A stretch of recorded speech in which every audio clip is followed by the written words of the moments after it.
The room had been warm when we arrived. Cake on the counter, balloons shifting in the air conditioning, my sister Claire holding court near the kitchen island like she'd rehearsed the posture. I'd already noticed the guest list on the fridge, 12 names, handwritten, none of them my children's. My wife Elena saw it too. She squeezed my hand once, brief, the kind of squeeze that means I know and don't in equal measure. Our kids were on the back patio, peering through the glass door at the bounce house that was already inflated. Leo, 8, had his palm flat against the glass. Maya, 6, was jumping slightly on her toes the way she does when she's trying to contain excitement and failing. Claire's daughter Olivia stood between them and the door, one hand on the handle, not opening it. I watched Leo turn to Olivia, ask something. Olivia shook her head. Leo's shoulders dropped. Then Claire's voice cut through.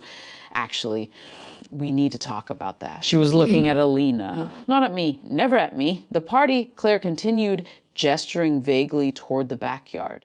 It's just we had to make some cuts. Limited space. You understand. Alina's face went still. Cuts? Your kids aren't important enough for my daughter's birthday. The words landed like furniture being pushed across a hardwood floor, scraping heavy, impossible to ignore. Claire smiled slightly as she said it. The way people do when they think they're being honest instead of cruel. I looked at the patio Leo had heard. His hand was no longer on the glass. He was just standing there, staring at nothing.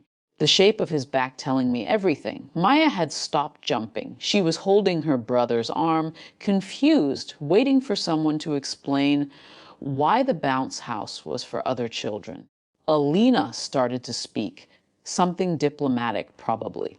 Something that would preserve the possibility of future holidays together. I didn't hear it. I was watching my son's shoulders, the slight tremor in them, the way he didn't turn around because he didn't want anyone to see his face. My hand moved before I decided. Phone out. Contacts. One name. Claire was still talking, gesturing now, explaining something about honesty and boundaries. The rest of the family, our mother, our aunt, Claire's husband, had gone quiet in that particular way people do when they're waiting to see if a conflict will resolve itself without their involvement. The call connected. Jerry, I said. It's David. Jerry owns the commercial real estate firm where Claire's husband, Mark, has been trying to get a lease for his restaurant. They've been in negotiations for 6 weeks. Mark talks about it constantly. The location, the traffic counts, the rent abatement. It's all he's talked about at every family dinner. David, Jerry said, warm, surprised. Bean meaning to call you.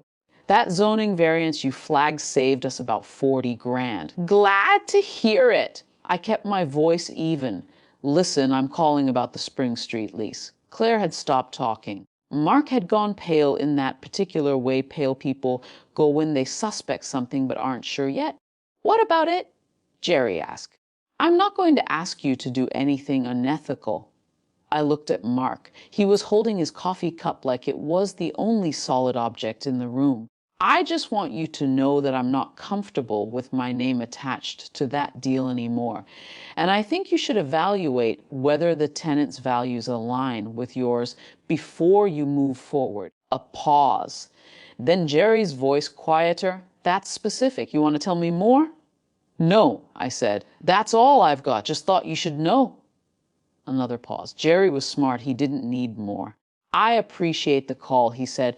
Let me think about it. I ended the call, put the phone in my pocket, looked at my sister. The lease falls through.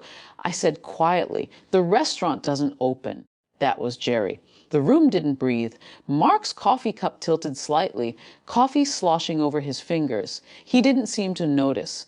Claire's face had done something I'd never seen before.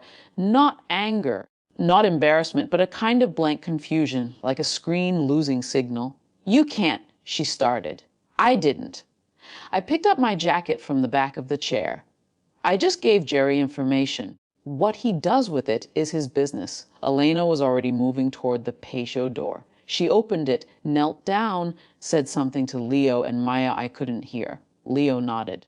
Maya wiped her face with the back of her hand. I walked past Claire, past the cake, past the balloons that had seemed cheerful an hour ago and now just looked like colored plastic.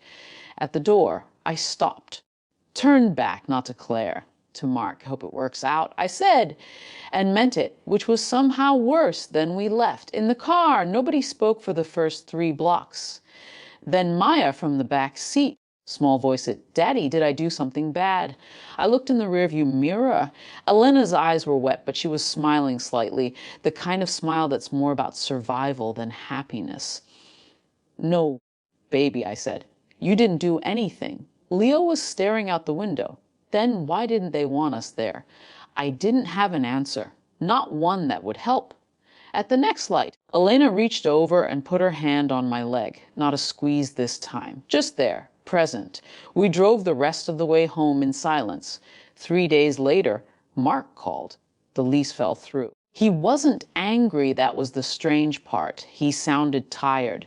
He said Claire wanted to talk. I said maybe in a few weeks. When I hung up, Leo was standing in the kitchen doorway. He'd heard enough. "Is Aunt Claire mad?"